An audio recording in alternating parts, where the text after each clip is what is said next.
মিথ্যা অহংকার মানুষকে বুঝতে শেখায় যে সৎ গুণের জন্য তাকে দুঃখ সহ্য করতে হচ্ছে, আর এমন মনে করায় সে আত্মতৃপ্তি লাভ করে। কিন্তু মানুষ যতক্ষণ না নিজের মন থেকে সমস্ত রকম দূষিত কপট ও বিচার ত্যাগ করছে, ততক্ষণ না তার আত্মায় জমে থাকা কালিমা পরিষ্কার করছে, ততক্ষণ পর্যন্ত সে কি বলতে পারে যে তার সমস্ত দুঃখ কষ্টের কারণ তার দ্বারা করা ভালো কাজ।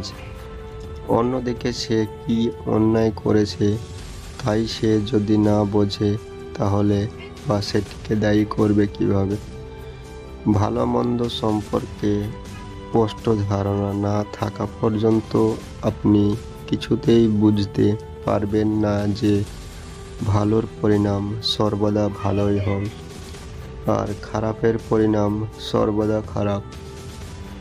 এই বোধ জাগ্রত হওয়ার পর যখন সে নিজের ফেলে আসা জীবনের দিকে তাকিয়ে দেখে, যখন তার নিজের দৃষ্টিহীনতা ও অজ্ঞানতা চোখে পড়ে, তখন সে বুঝতে পারে যে ন্যায় সঙ্গত দিক থেকে বিচার করলে তার জীবন সর্বদাই সুব্যবস্থিত ছিল, আজও আছে।